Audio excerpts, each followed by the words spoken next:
आज फिर हाजिर हूँ अपनी एक नई रचना लेकर। और मेरी रचना का शीर्षक तो आपको स्क्रीन पे दिखाई दे रहा है। अगर आपको मेरी ये रचना पसंद आए तो वीडियो को लाइक, शेयर, सब्सक्राइब और कमेंट करें और अपने मित्रों के साथ भी इसको शेयर कीजिए। तो चलिए माँ सरस्वती जी का नाम लेकर हम अपनी इस शीर्षक को, इस रचना को शुरू करते हैं।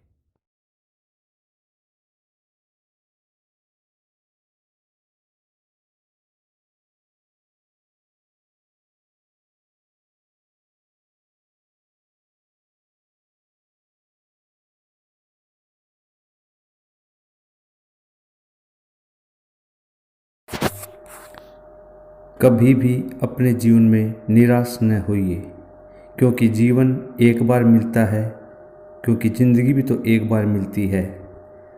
कितनी भी विपदा आए लेकिन हमेशा खुद को खुश रखें, क्योंकि विपदा आती जाती रहती है, जीवन तो एक बार ही मिलता है।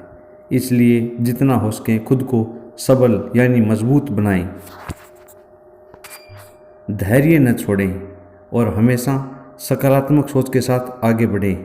अगर आपके पास कुर्सी है बैठने के लिए तो ये न देखें कि लोग तो वो हैं जो सोफे पर बैठते हैं, बल्कि ये देखें लोग तो वो हैं जो चौकड़ी लगाकर ज़मीन पर बैठते हैं। उनसे तो हम अच्छे हैं कि हमारे पास कुर्सी है। और जो ज़मीन पर चौकड़ी लगा के बैठते हैं उनको देखना चाहिए कि हम पक्के फर्श पर बैठे हैं। लोग तो वो भी हैं जो सीधा ही कच्ची ज़मीन पर बैठते हैं। और जो कच्ची ज़मीन पर बैठते हैं उनको ये शुक्रिया अदा करना चाहिए भगवान का कि लोग तो वो भी हैं जो बालू रेता या कोरी धरती पर बैठते हैं। अगर आप अपने से ऊपर वालों को देख के जीना चाहते तो कभी भी नहीं जी पाओगे, सदैव निराश रहोगे। इसलिए हमेशा आपसे नीचे वालों को देखकर जीना चाहिए।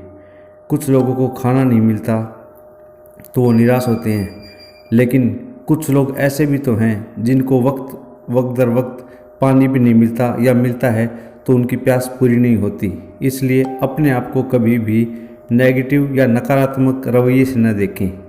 जैसी आपकी ज़िंदगी है ऐसी ज़िंदगी बहुत से लोगों की आस होती है और जो उन्हें नहीं मिल पाती। हमेशा जो भी आपके पास है उसके लिए भगवान का शुक्रिया अदा करें, क्योंकि एक राजा है, वो इतने बड़े राजमहल में रहता है लेकिन फिर भी उसको आनंद की अनुभूति नहीं होती। उसके पास अच्छा खान पान होता है तो भी आनंद की अनुभूति नहीं होती। जबकि खेत में काम कर रहा एक किसान जो कि खाले में या नाली में लेटकर खाना खाकर आराम करता है 2 मिनट या 10 मिनट या एक पल के लिए, तो उसको आनंद की अनुभूति होती है। तो आनंद पता नहीं कब, कैसे और कहाँ मिले। इसके लिए सदैव परिवर्तनशील रहें और अपने आप को सकारात्मक रखें।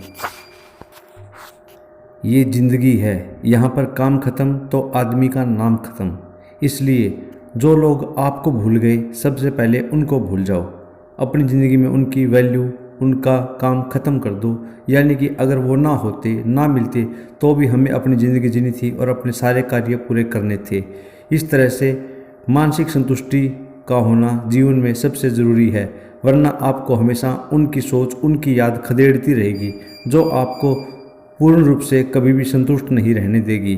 क्योंकि लोगों का रवैया है आज के समय कि काम निकलने के बाद भूल जाओ और तिरस्कृत करो। जैसे जैसे समय बदलता है वैसे वैसे खुद की सोच को भी बदलो, लेकिन सकारात्मक सोच रवैये के साथ। कभी भी नकारात्मक न हो।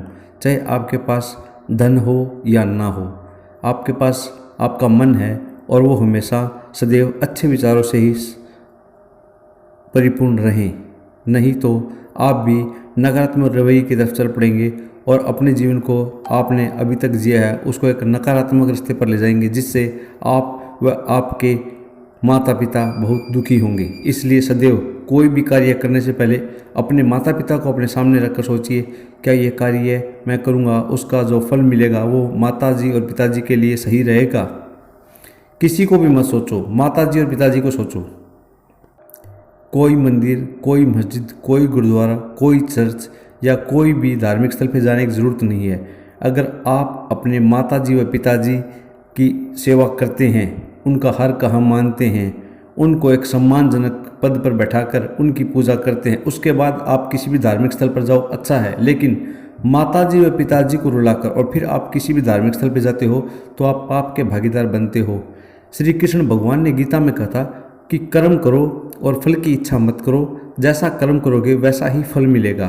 तो अन्यत्र भटकने की जरूरत नहीं है, बस अपने कर्म के प्रति सदा आसक्त रहें, अच्छे कर्म करें। अच्छे कर्म करोगे तो हमेशा फल भी सदैव सकारात्मक ही मिलेगा।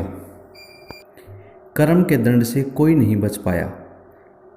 भीष्म पितामह जी, दशरथ जी, लक्ष्मण जी और भी अन्य महापुरुष कर्म के दंड से नहीं बच पाए। रावण हर तरफ से ज्ञानी था, महात्मा था, सिद्ध पुरुष था। उसमें एक ही कमी थी, एक ही उसकी बुराई थी, एक ही उसका कर्म था, वो नकारात्मक था, और वो था उसका चरित्र। उसके चरित्र ने ही उसको बर्बाद कर दिया। जब उसने माता सीता जी का अपहरण किया तो उसके बाद उस कर्म का दंड उसको मिलना था। और फिर रावण की और श्री रामचंद्र जी की लड़ाई हुई, जिसमें रावण को जान से हाथ धोना पड़ा। तो इस बात से आप समझ गए कि कर्म का फल तो अवश्य मिलता ही मिलता है।